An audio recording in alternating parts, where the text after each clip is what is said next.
नमस्कार दोस्तों, नए वीडियो में आप सबका बहुत बहुत स्वागत है। और आज की कहानी का शीर्षक है शुभ दीपावली। कई महीनों से सीताराम जी की तबीयत ठीक नहीं चल रही थी। उम्र भी हो गया था, रिटायरमेंट भी हो चुके थे। उम्र की इस दहलीज में पहुंचने के बाद जिंदगी का कोई भरोसा नहीं रहता। वैसे तो उम्र का कोई भी भरोसा नहीं, लेकिन फिर भी अब सीताराम जी की उम्र 70 साल से ज्यादा ही हो चुकी थी। उनके दोनों बच्चे अच्छी तरह से सेटल थे। दोनों का शादी ब्याह हो चुका था, बाल बच्चे भी हो चुके थे। कहने को सीताराम जी बहुत ही सुखी थे। हमारे दो इस फॉर्मूले को चरितार्थ करते हुए उन्होंने अपनी छोटी सी कुटिया को फूलों की तरह महका कर रखा था। उनकी दोनों बच्चे प्रकाश और सुभाष दोनों ही अपने पिता सीताराम जी की तरह ही कामयाब थे।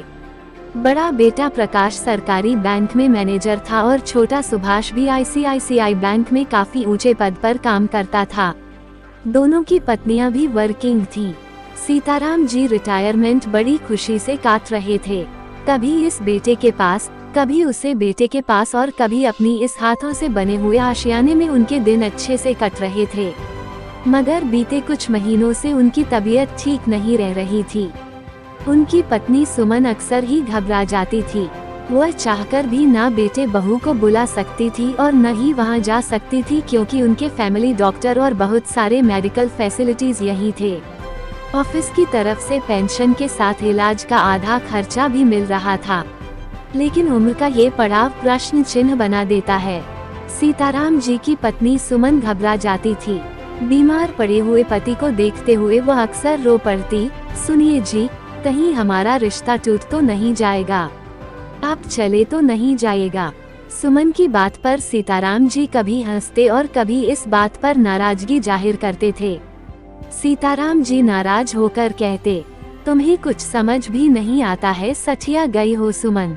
मुझे हुआ क्या है, पहले मलेरिया हो गया, अब टाइफाइड पकड़ लिया है। बुढ़ापा का देह है, धीरे धीरे सब कुछ ठीक हो जाएगा। भगवान करे सब ठीक हो जाए। अकेले रहने की बात सोचकर ही सुमन के हाथ पैर फूलने लगते थे। प्रकाश और सुभाष दोनों ने ही कह रखा था, पापा माँ, इस बार हम लोग दीपावली में आएंगे तो आप दोनों को हमारे साथ चलना होगा। अब हम आप लोगों को अकेले नहीं छोड़ सकते। लेकिन सीताराम जी का मन माने तब ना। यहाँ उन घर के पास पार्क था और पार्क में बैठने वाले दसियों दोस्त जो उनके साथ ही रिटायर कर चुके थे। ये सब बेटे बहू के राज में कहाँ मिलने वाला था। पर फिलहाल तो उनकी खराब तबीयत थी। आज फिर से शुगर बढ़ गया है। सुनती हो भाग्यवान, डॉक्टर ने एक बार फिर से चेकअप करने के लिए बुलाया है। सुमन अपने पति को लेकर अस्पताल चली गई। इसी शहर में रहते हुए सीताराम जी यहीं से रिटायर किए थे। इसी कारण इस शहर के चप्पे चप्पे से अच्छा परिचय बना हुआ था। अस्पताल में मेंबरशिप भी बना हुआ था, जिसके कारण सीताराम जी को कोई दिक्कत नहीं थी। टाइफाइड काफी लंबा चल गया था। अब तक सब कुछ नॉर्मल था, तो अब शुगर क्यों बढ़ रहा है। डॉक्टर भी परेशान हो गए। उन्होंने एक नए सिरे से कुछ टेस्टिंग लिख दिया और कहा, मी गुप्ता, आप ये सारे टेस्ट करा लीजिए, एक बार पता तो चले कि बात क्या है।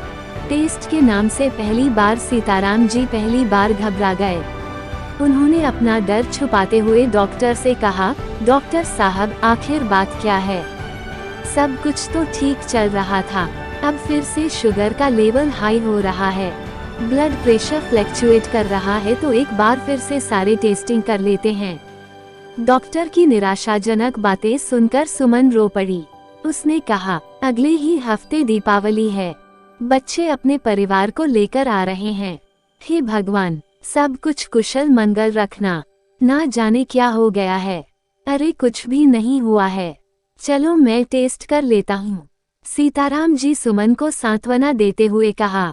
सीताराम जी ने सारे टेस्ट करवाने के बाद घर आ गए। सुमन परेशान घूम रही थी, तभी उनकी बड़ी बहू रमा का फोन आया। माँ प्रणाम, पापा कैसे हैं? देखो ना बेटी, डॉक्टर ने फिर से टेस्टिंग के लिए लिख दिया। अब इनका ब्लड शुगर बढ़ा हुआ है, उस पर ब्लड प्रेशर फ्लक्चुएट कर रहे हैं। ना जाने कौन सी आफत आई है। सुमन घबराते हुए बोली, माँ आप परेशान मत होइए, सब कुछ ठीक होगा, मैं छुट्टी लेकर आ जाऊं। नहीं बेटी, 2 हफ्ते ही तो हैं त्योहार में, अगले हफ्ते तो तुम लोग आ ही रहे हो ना। बस ईश्वर की मर्जी, जो चाहे सब ठीक होगा माँ, आप चिंता मत कीजिए। रमा के फोन रखते ही छोटी बहू ममता ने फोन किया और सारी बात सुनकर कहा, माँ हम लोग 1 हफ्ते पहले ही आ जाएंगे, फिर आपको और पापा को लेकर मुंबई चले जाएंगे और वहाँ जाकर अच्छे से इलाज करेंगे।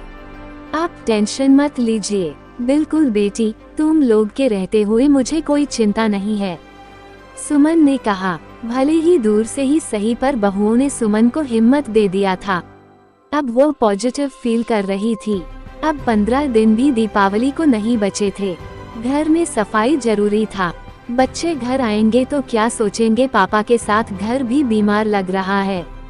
उसने रंग रोगन वाले को फोन कर घर में पेंटिंग करने के लिए कह दिया और कामवाली को बोलकर घर की सफाई करवानी शुरू कर दी।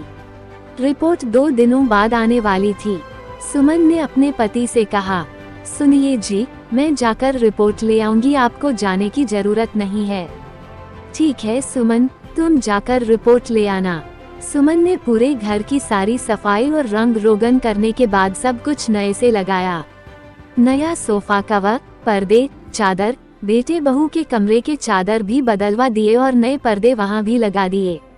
बच्चों के दीपावली की थोड़े बहुत पटाखे और फुलझड़ियाँ की खरीदारी भी कर लिया। 2 दिनों बाद जब रिपोर्ट आ गई तो दोनों डॉक्टर के पास पहुँचे। डॉक्टर ने सारे रिपोर्ट देखने के बाद मुस्कुराते हुए कहा, कंग्रेचुलेशंस मिस्टर गुप्ता, आपकी सारी रिपोर्ट ठीक हैं। आप तनाव अधिक ले लेते हैं, उसी के कारण आपका शुगर बढ़ जाता है और ब्लड प्रेशर फ्लक्चुएट कर जाता है। बिल्कुल भी टेंशन लेने की जरूरत नहीं है, सब कुछ नॉर्मल है। आप ताकत की दवाएं लीजिए, हेल्दी और सादा खाना खाए, आप बहुत जल्दी ठीक हो जाएगा। डॉक्टर की बातें सुनकर सीताराम जी और सुमन दोनों के चेहरे खुशी से खिल गए।